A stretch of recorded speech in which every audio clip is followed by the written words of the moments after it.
76, 76.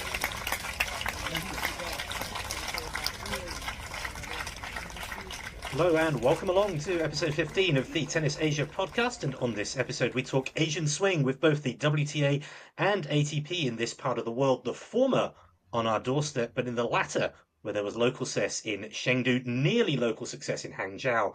And joining me as ever is a man who knows all about Asian swinging. It's Mr. Tennis Asia himself, Eddie McGee. How are you? I'm pretty good. It's been so long since our last episode. A lot has happened. The US You've been Open. to the US Open since we last spoke.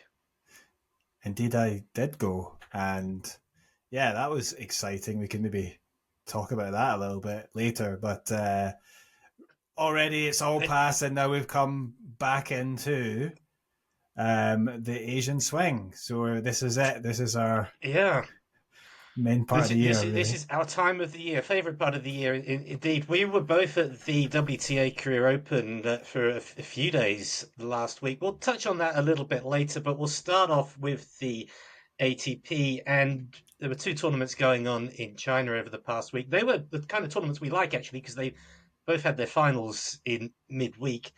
And there was big success in Chengdu. Yeah, and really, this has got to be the story of the last week. So Jerry Shang or Shang Juncheng. I'm going to interrupt you there. We've actually got a third name for him now because obviously, as everyone who follows this knows, Eddie is the brains of the operation here, and he does send me over some notes before each episode. And for this one, it's got autocorrect has worked wonders with Jerry Shang, and in the notes he's just Jerry Shanghai the whole way through. But carry on. It was Jerry Shanghai, or Jerry Shang. It was his week in Chengdu, and history making as well. Yeah, I mean, first of all, it's obviously the tournament's in China. It's in Chengdu. The first time they've had a Chinese champion. And not only is he Chinese, he's a 19-year-old up-and-comer. A lot of expectation for Jerry Shang.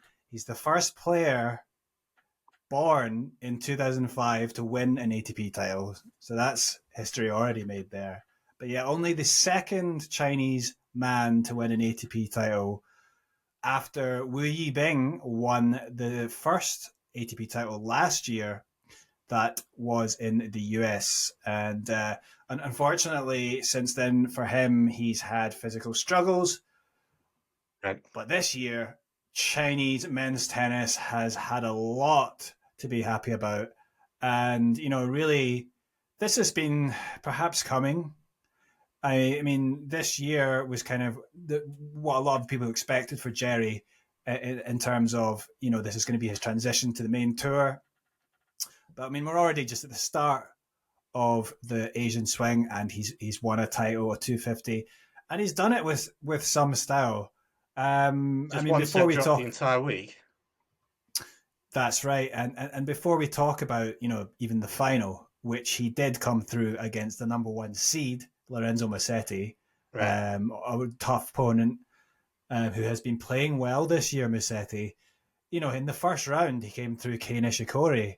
In straight sets, 6-4, 6-4. Of course, Kei is coming back after, he's had his own injury struggles, but he's come back and he looked pretty good recently. In that match, I mean, obviously Nishikori is still not quite at the level that he was. He's still an impeccable ball striker, though, and there were moments in that match which were really exciting. Rallies that they were produced because, of course, Jerry Shang as well. We should talk about him. His ball striking is exceptional as well. And that was a really exciting match. Maybe, Shang was just pipping him in terms of the quality, though, and the consistency that he was able to bring. And he came through that one. And just in the second round, in the round of 16, he did drop a set to Roman Safiullin, the 8th seed, but then won the next two 6-3, 6-3. Really and then coming through against Alexander Bublik in the quarterfinals in straight sets.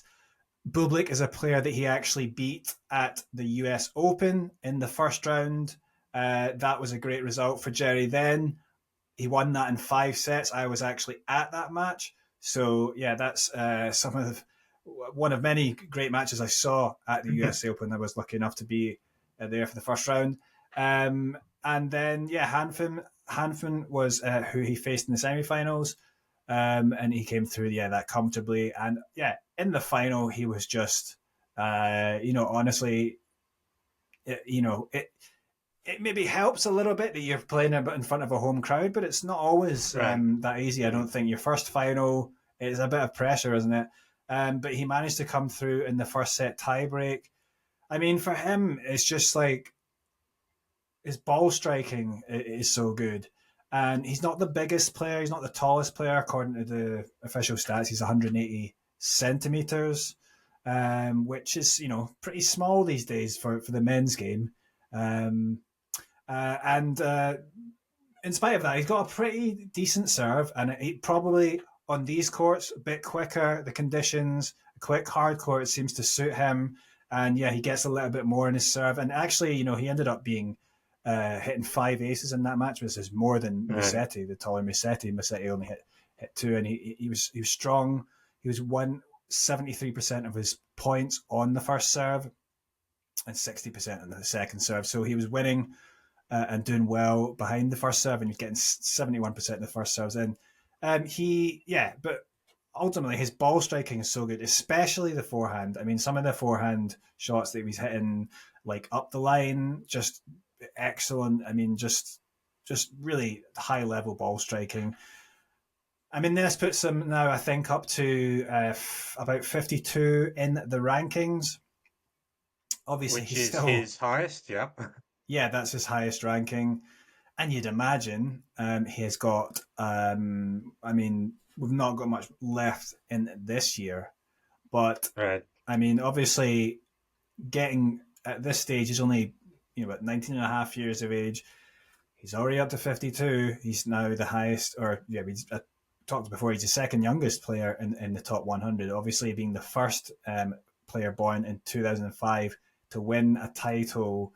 There's high expectation, and not only that, is he's got a country of 1.3 billion people that he is potentially, you would imagine, I mean, the amount of money that this guy could make if he actually managed to. I mean, I at this point, I mean, I don't like to project too far and say like, well, of course, yeah, this guy's going to win a slam, or I mean, if he was to win a slam, I mean, let's think of far, but let's remember we haven't had a player win a slam that's under 6 feet since Hewitt. It was Hewitt, right? Yeah. I think. I mean, assuming that the height stats are real, I think it is about correct in his case. But yeah, I mean, obviously, I do think he does have a potential, though, in the not too distant future, maybe next year, possibly to get to top 20. And in long term, yeah, a top 10. I honestly don't think that's an unreasonable sort of prediction there for him. But at the moment, the point is he's got the most potential of any Chinese man so far. And this is really exciting for Chinese tennis and yeah, Chinese sure. for tennis in the region, I would say. So Jerry's obviously going to move on to the China Open, and obviously an intriguing matchup in the first round, playing Bu Yunchaokete, who had his own breakout tournament in the past week in Hangzhou. Yeah, exactly. And that was really kind of satisfying for me personally, just to be able to see Bu able to step up in this at this level, because obviously we've been following him on the Challenger Tour this year, and he's here, yeah. and since about Korea, really he sort of kicked on from there and been very consistent. I think he's maybe won the most Challenger matches on the Challenger Tour this year. If he's not still there, he's the most as well. Yeah, right. I mean, but he's up there anyway. But he's found his form, and he's come in at the right time into Hangzhou. So yeah, he managed to reach the semi-finals, And not only did he reach the semi-finals, he managed to beat Karen Khachanov on the way. Right. So that's obviously, in terms of ranking, that's the biggest victory for him in his career so far. He came through in the first round against Gaston in straight sets. The match against Khachanov, he came through a tiebreak. He lost the second set 6-4 and then won the final set 6-3. Bit of an easier proposition. Well, maybe not, but in the quarterfinals, he came through in straight sets against Kukushkin. Of course, we should mention Kukushkin of Kazakhstan. He himself is at the age of 36, he's managed to get up. I think he might have got back in the top 100. But regardless of whether he's just inside or just outside of it, he's pretty amazing for. Actually, he's at 100 in the rankings exactly. Oh, yeah. So doing that at the age of 36 is an achievement in itself.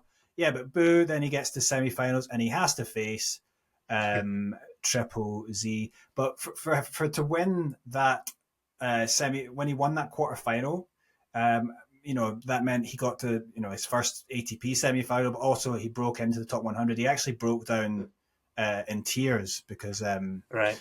Yeah, I mean, I think he's been through a lot, to get a lot of sacrifices to. I say we don't sort of background shame here, but obviously Bu and Jerry Shang, very, very different backgrounds. Jerry, obviously, his dad was a pro footballer, went through the IMG Academy, the Bollettieri system, whereas Bu is a little more of the sort of hard scrabble way up, you might say. Yeah, I mean, I don't know the full details, but he comes from from the other side of the country, up in was it Xinjiang, like where the northwest of China, when he's obviously talked about his Mongolian ethnic group, and then I think he moved all the way across when he was like at 6 years of age. So he moved there because of tennis at a very young age. So yeah, I mean, obviously moving away from home like that when you're so young is maybe quite a big step. And then obviously he's dedicated a lot to doing that. So yeah, maybe the emotions come out. He's finally, making the big top 100. Obviously, is a big deal for any professional tennis player. And yeah, and when it came down to the semi-final, though, he had to face the other Chinese player that's on the rise is Zhang Zhizhen, or Triple Z as he's known. And yeah, he's in the form of his life as well.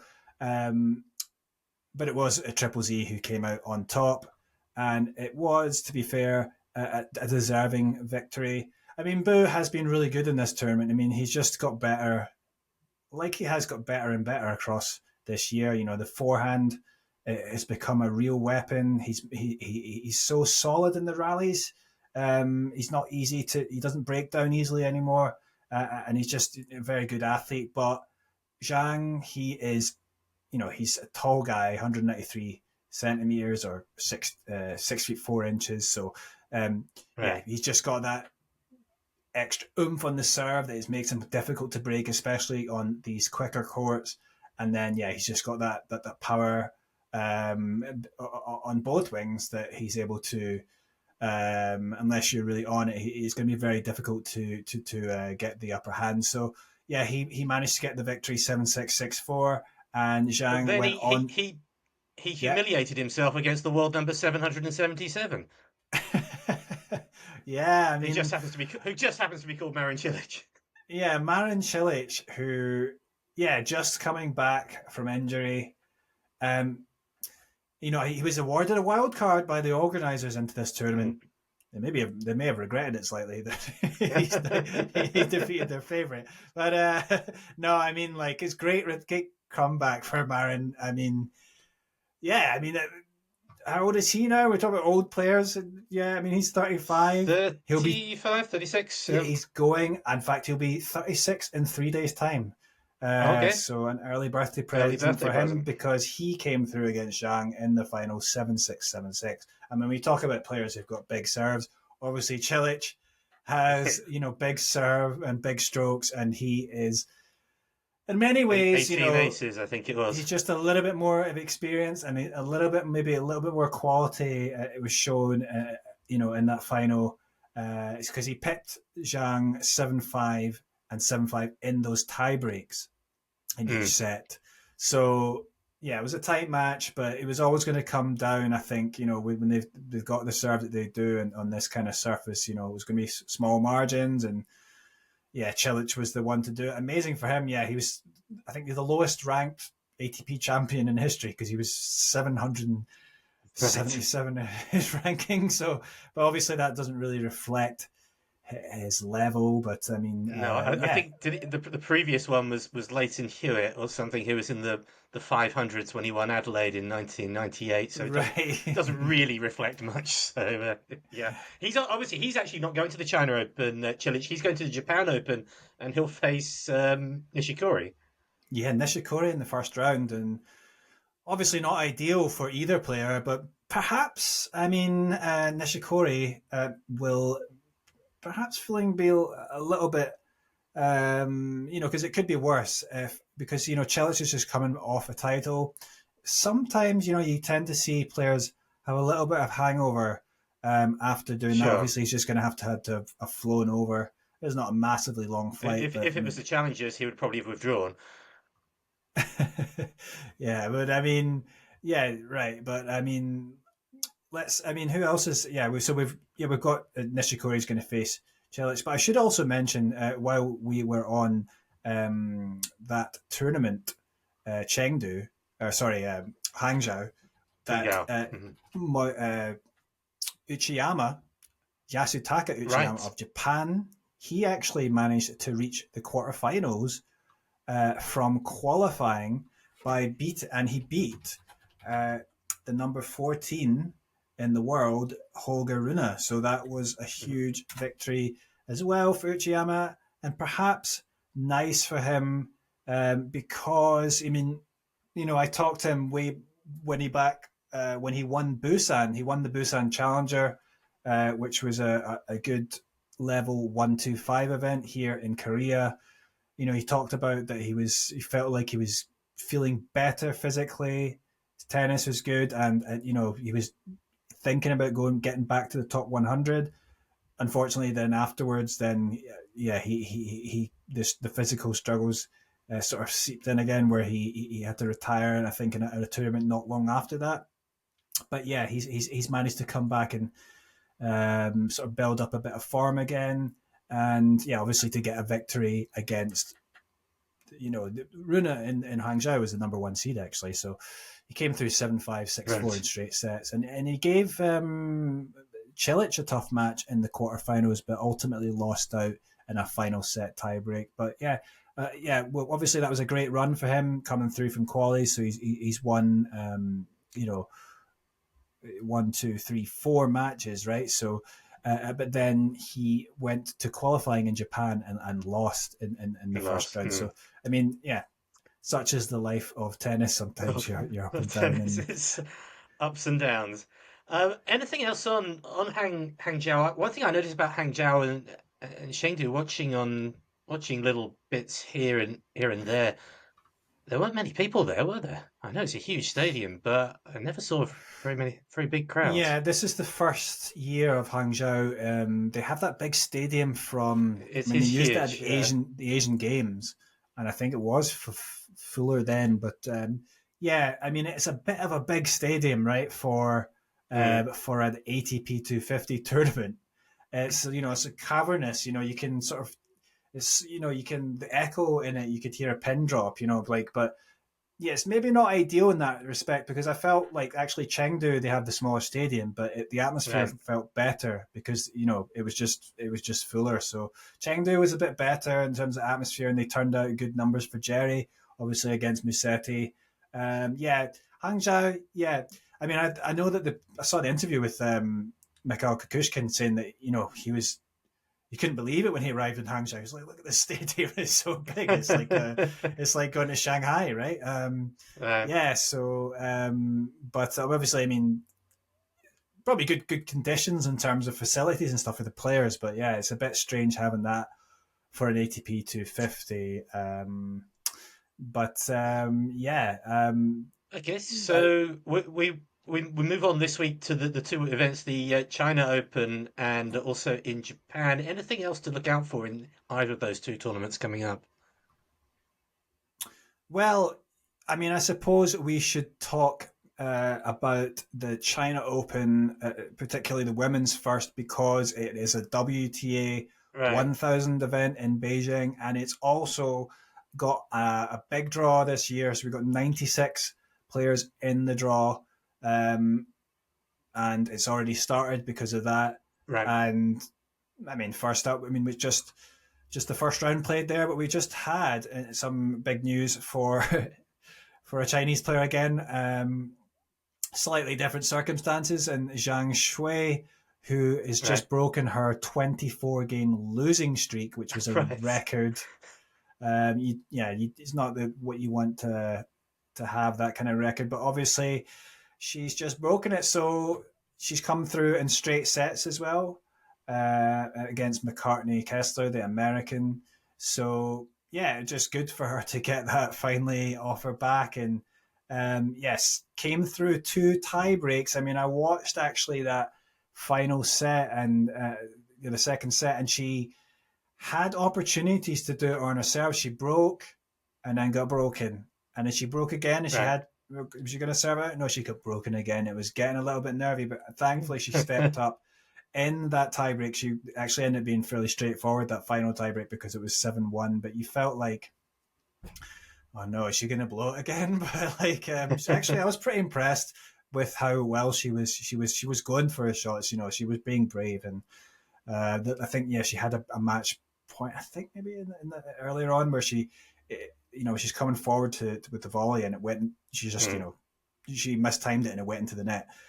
Obviously, we see that sometimes, but yeah, she held her own, so she moves on. And yeah, I'm not sure who she plays next, but anyway, just good for her to. I think. Oh, yeah, she plays Emma Navarro next. Okay, the number six seed. Oh, So that's obviously a bigger step up. If she well, loses that, it's gonna be no shame. But yeah, I mean, nice for her to as get long as she that shows off. more respect than Queen Wen does when she plays Navarro. Oh Um, yeah, that's Naomi Osaka's in action as well there, and already through to the second round. I think she won in straight sets against Bronzetti. yeah. So in Naomi Osaka, she won in straight sets 6-3, 6-2 against Bronzetti. I did see that match. She went. She had chances earlier on to break, and then didn't take them. And then Bronzetti got the break, and I was thinking like, because Osaka was playing very aggressively, and I felt like she's being a bit too aggressive, as in like she could have like Hmm. not, because she was hitting some of those shots long when she had breakpoint opportunities, and I felt like is this going to go wrong? But she immediately broke back, and really she didn't look back. I mean, I think she was being extremely aggressive, and um, the stats, well, in the end, were very good. I mean, she was 30 winners to 22 unforced errors, which is a Um, good ratio. I mean, 30 winners is a lot in a 6-3, 6-2 match. I mean, I guess some of those games went on a little bit long because they went to juice, but yeah, but still, there's some amazing hitting in there, and she certainly wasn't holding back. Obviously, I think she'll probably want to have a little bit more, consistency and maybe finish off these kind of matches even quicker, because obviously she's got high standards based on the um, level she was at before. But she's also got a new coach here, we should mention, which is Patrick Moratoglu, which took a lot of people by surprise that this was her new coaching situation. But a good start anyway for her, and yeah, it will be interesting to see if she can actually get some matches together, because I feel like you know, she's definitely shown signs. She's obviously still got amazing power and just ball striking. She hits the ball. She's a um, pure ball striker, and it's very satisfying to watch when she does hit those balls hard and into the corners. But she's got a tough match next against Yulia Putintseva. So yeah, we'll see how that goes. As far as maybe looking ahead generally at the tournament, um, I would also add that we had some Tennis Asia success in the qualifying. Zarina Diaz came Mm. through of Kazakhstan, and from Thailand, Sawang Kao came through. So unfortunately, they both got drawn against each other. Well, I would say unfortunately for Tennis Asia, but for them, the reward for the winner of that match is a match against the number one seed Sabalenka. So Right. yeah, I mean that's going to be just a bit of a well, it'll be an experience for them. I mean, Sabalenka Yes. obviously is a massive favorite, I would say, to win this tournament in these kind of conditions. But I mean, on the other side, the number two seed is Pegula because of the withdrawals of we had Rybakina and Świątek withdraw. Right. So yeah, definitely a big chance for Sabalenka here, you would have to say. Also in her little section, Sabalenka is the winner of the tournament that we attended. Was the Korea Open, had admirers in her little section there. Yeah, and I should also mention in the first round, Mayuka Ichijima of Japan. I was going to say, where is Uchijima? I'm just trying to look forward. She's got a Chinese player. Yeah, she's got a wild card, Shi Han, who is someone who I say I saw. Yeah, I mean, I saw a little bit of her. She played some ITFs in Korea. Right. She's young. I know that she's only like 18. Strong though, but I would imagine that Uchijima should have too much for her. You never know though, because obviously, you don't know how players, at home sometimes they come out and play the match of their life. But I would generally expect Uchijima to be able to get through that one. In terms of prospects, obviously you've got Zhang. Zhang Qinwen. So Zhang, has in her section Yastremska is the first seed that she could play, Right. and then Kasatkina and Anisimova. So not too easy, but I mean, this is really where you would expect her to try and step up. I mean, she's in the great point with her game. An Olympic gold medalist. She's a hero now in China. A lot of people know her because of that. So, Right. if she can win or do something here in Beijing, I mean, we've still got another 1,000 event coming up in Wuhan. So, yeah, it would be good for her to see if she can actually, get some results against maybe in these home tournaments. I mean, that's really, I would say, is a next sort of stepping stone for her. But maybe we should talk a little bit about also the men's side of the draw. It's only a Right. 500, but we've also got in the first round you mentioned before, we've got Jerry Shang drawn against Bu. So yeah, Bu's getting a wild card. Shang gets in. He was supposed to be, well, he's originally in the qualies, but then he gets in as a special exempt because he couldn't even play the qualies because he was winning that tournament. Right. So Bu against Shang is interesting because you would normally expect Shang would be the favourite there, but obviously having just won the tournament, Bu, and he's someone that I was talking about. He's good in the rallies himself. He doesn't break down easily these days, so he could potentially tire out Shang, and Shang Right. might feel just a little bit,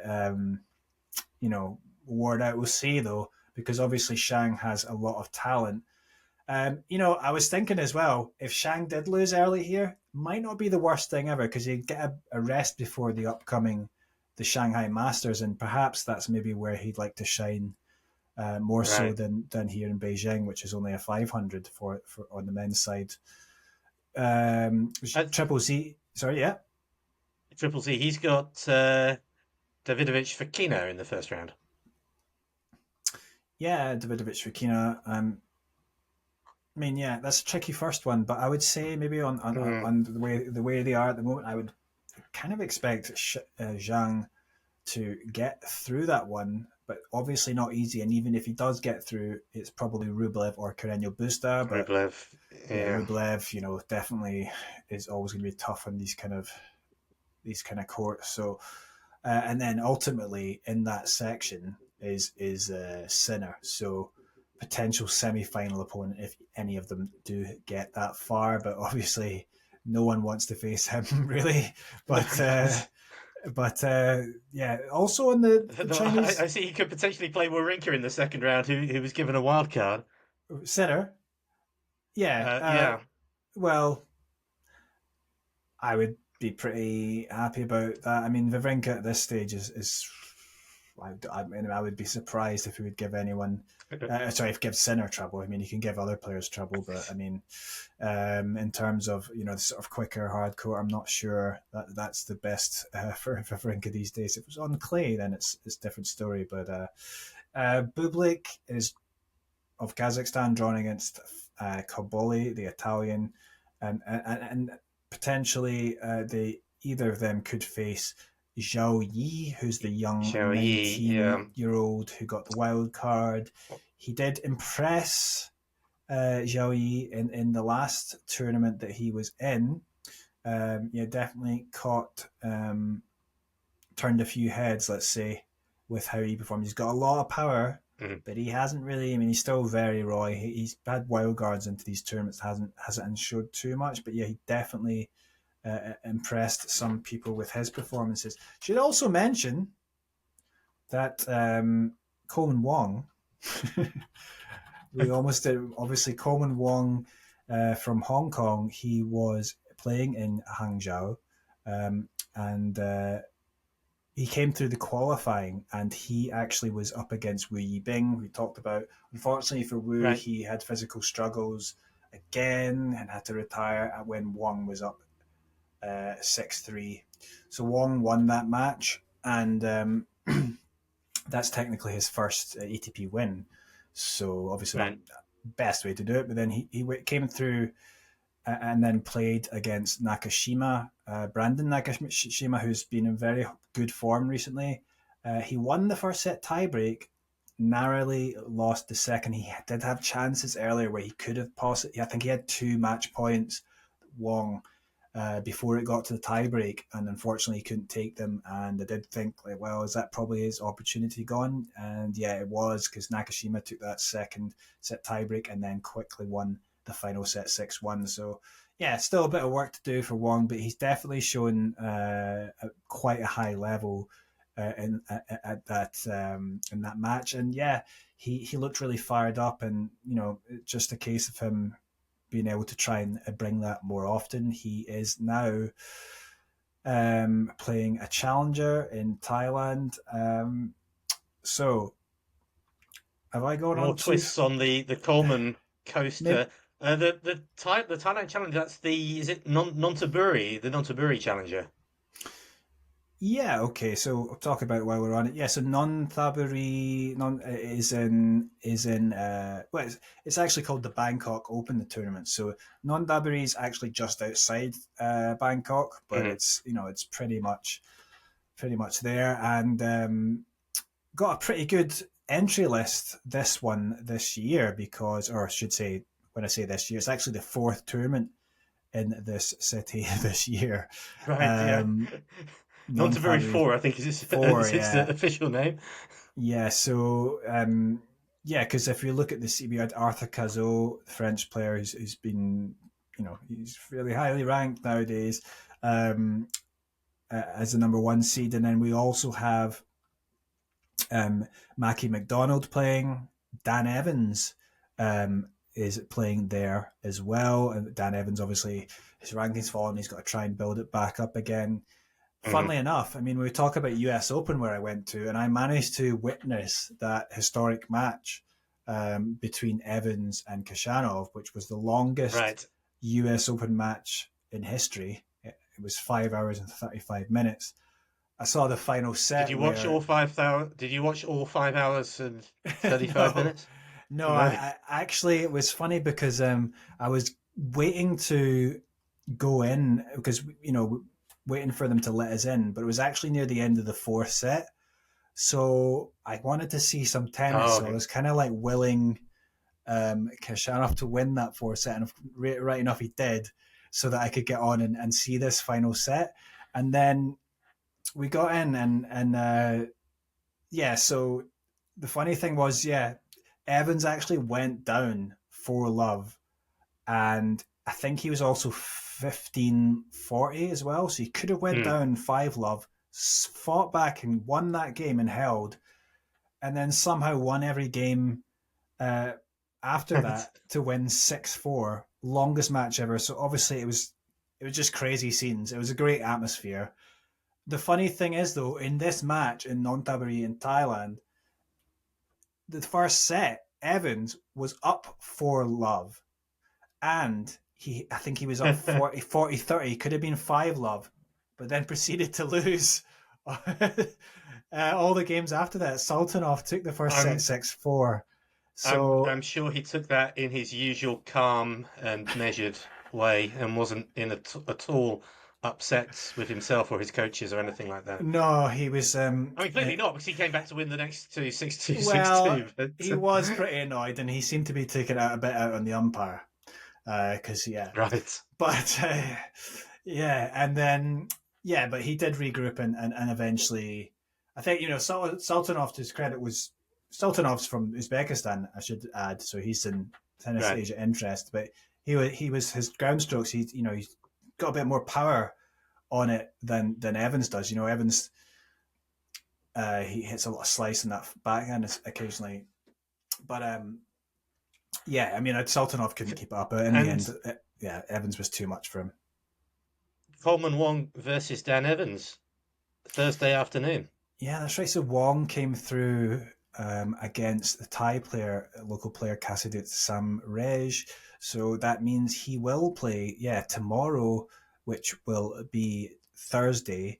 Yeah, he's the second match on court B against Dan Evans. So good test for Coleman Wong. Yeah, interesting to see how that goes. Evans, can you test him maybe, perhaps, with the physicality? It's going to be hot and humid, of course it will be. Yeah, so we'll be looking out for that. Should also talk about the men's tournament that's also on.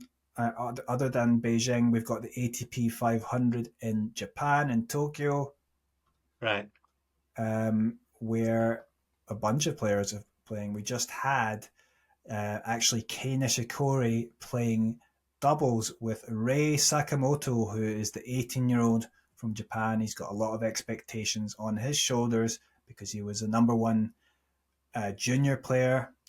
And yeah, it was quite an exciting match because I saw some of that. Unfortunately for them, they've actually just lost the match. They won the first set tiebreak, lost the second set 6-4, and then lost the championship tiebreak 10-6. So, but it was a lot of excitement there. Good viewing there for the home crowd. Sakamoto, yeah, he seemed like an exciting player for me, but we'll still have to wait and see how he does on the professional tour. He did get a wild card in the qualifying, and Sakamoto did lose to Luca Nardi of Italy, 6-3, 6-1.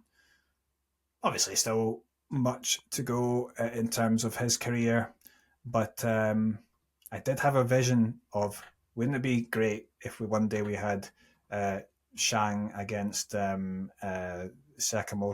I mean, obviously we can't look too far on a big ahead. stage. Yeah. On a big stage. I mean, it would be pretty. A Japanese player against a Chinese player would be quite something. But in terms of matchups, you mentioned Nishikori. We mentioned Nishikori's got Cilic in the round of 32. Yoshi Nishioka's got FAA. Yeah, right. So Yoshihito Nishioka getting the wild card against Felix Auger-Aliassime.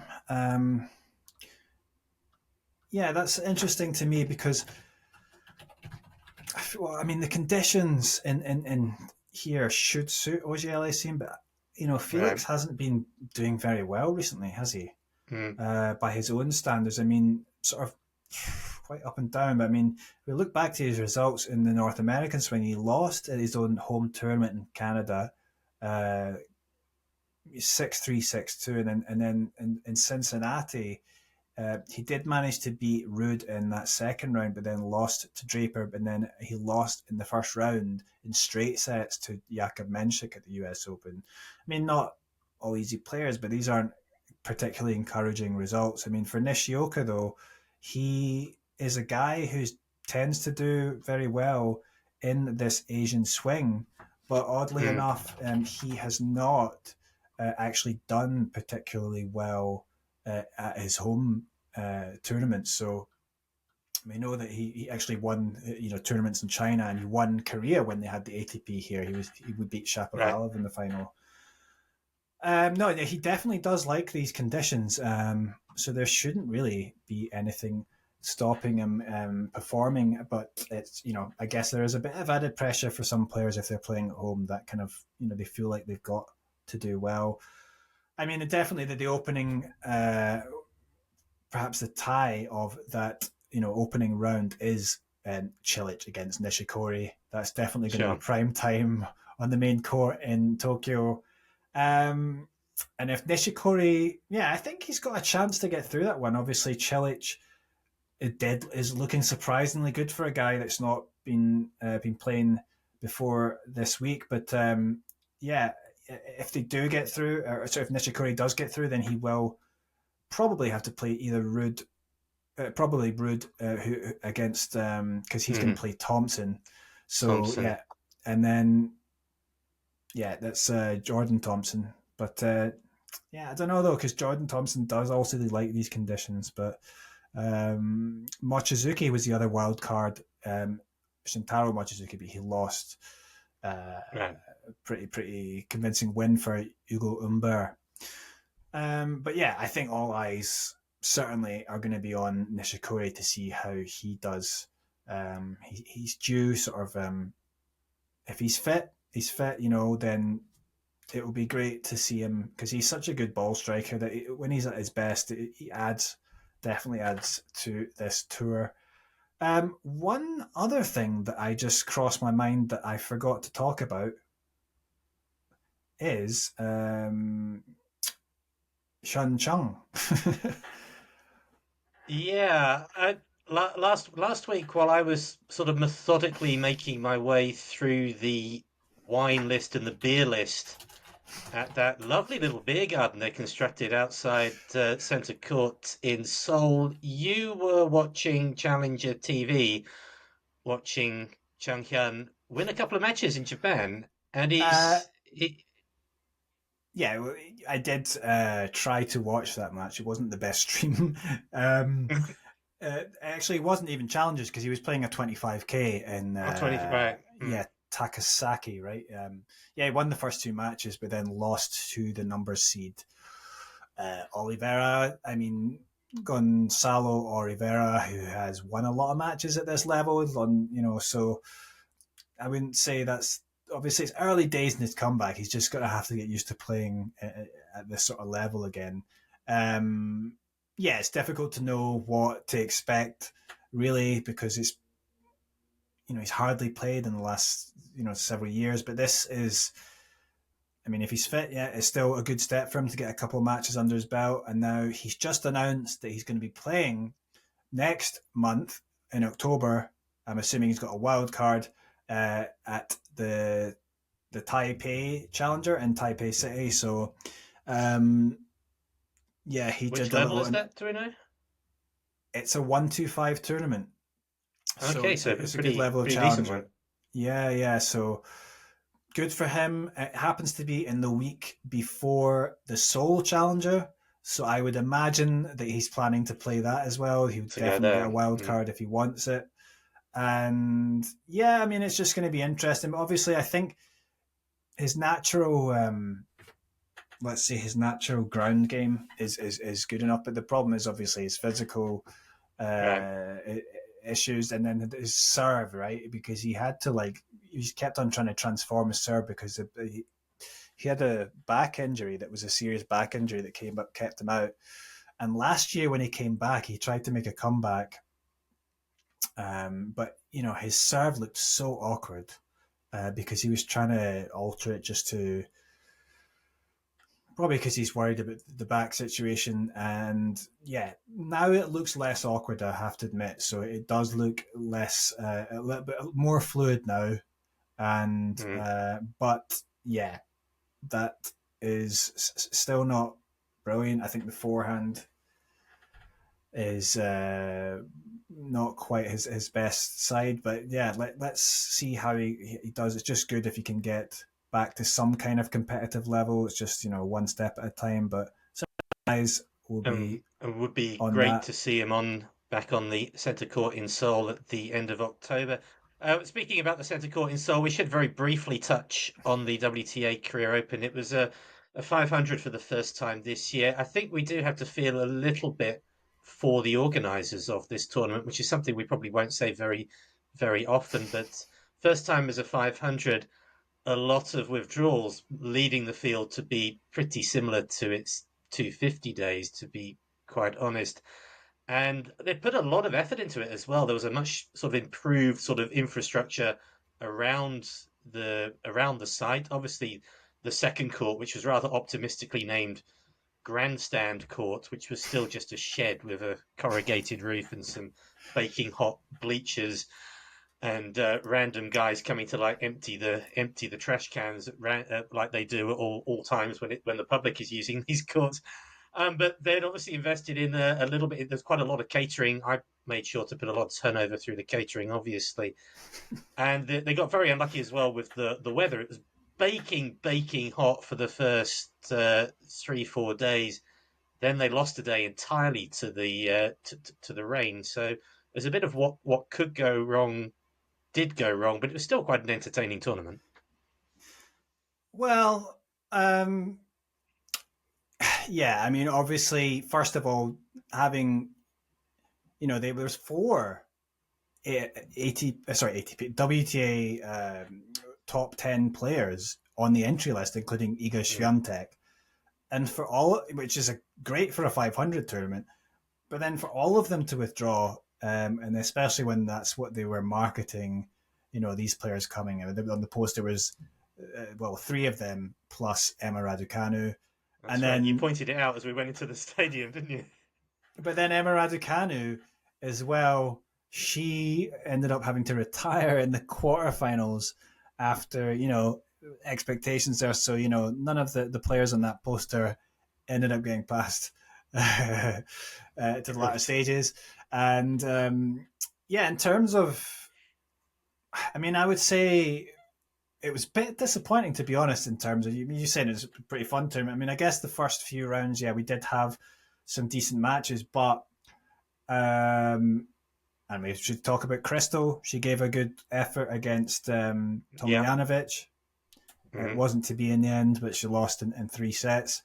Um, but also, because when it came down to the quarterfinals, all of those matches were in straight sets, and one of them was a Yeah. 6-1 for Kasatkina against Raducanu, and then a retirement. So in that sense, although I did go to that quarterfinal day, and we did have it was They moved so Kostyuk onto the main that's court, right. So didn't they? Marta Kostyuk against Schneider. It ended up being a victory in straight sets for Schneider, but it was actually a, a very high level match. So yeah, I can't be too disparaging about the level of play, but no, like that was good. But maybe Kostyuk was kicking herself a little bit because she probably could have won that first set. She ended up Yeah. losing a tiebreak, but such is tennis, and I was pleased in the end that the fans, because it was pretty much a full house in the end on that final day, which was great. But they got a pretty decent match. It was a 3-set match, and had Maya coming back from a set down, she lost the first set against Kasatkina. Kasatkina was playing well in terms of she's got that kind of unpredictable style, and she kind of takes you by surprise with some of her angles and sort of trickery, but eventually had Maya found her range, and she has got up. She's a bigger hitter. She's got maybe just had to work out and be a bit more careful with her shot selection, and eventually she was the one controlling the match. She won that second set 6-4.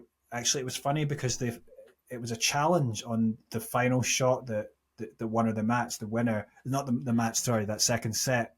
And when they showed the replay from the challenge, I swear to God, it's the most marginable. Sorry, it's the smallest margins I've ever seen for a a challenge, and it was like less than a millimeter or maybe a millimeter of the line there at the back.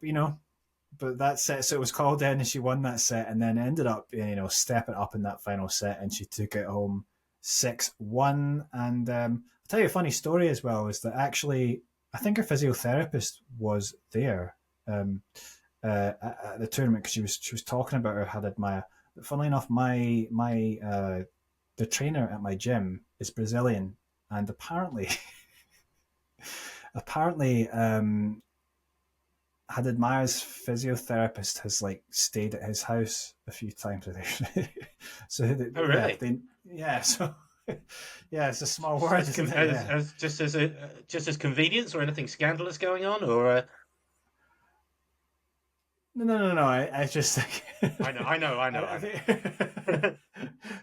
No, it's just it is indeed. What I meant to say though is not in Korea. So his physiotherapist was staying in Brazil.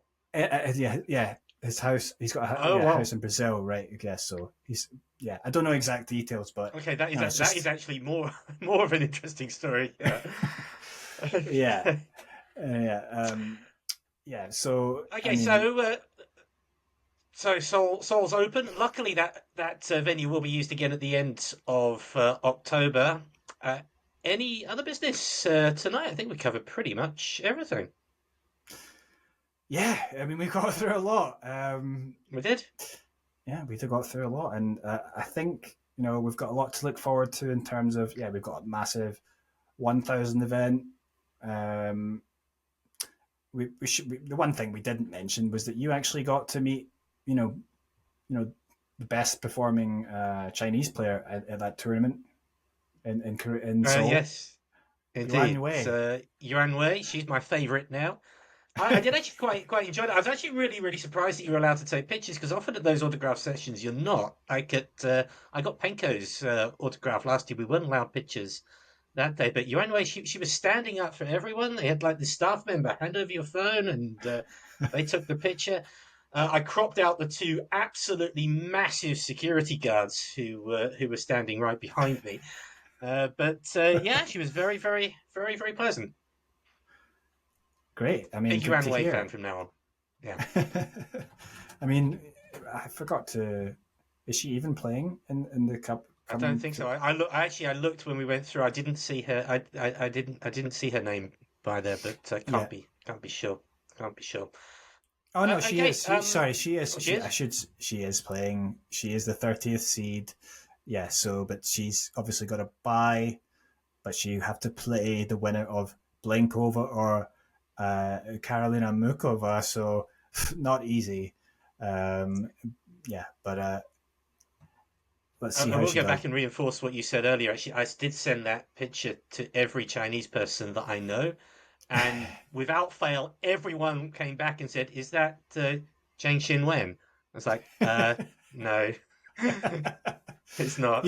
You could have just pretended and said, "Oh, it is. It is." I could have done. Yeah, I could have done. But as you said, she's super famous in China these days, so it's not quite possible. It wouldn't last long. Okay, so plenty covered this week. Plenty to look forward to over the next few days. Enjoy the China Open, enjoy the Japan Open, enjoy the Challenger as well in Thailand. And I'll speak to you soon. Cheers. See you next week.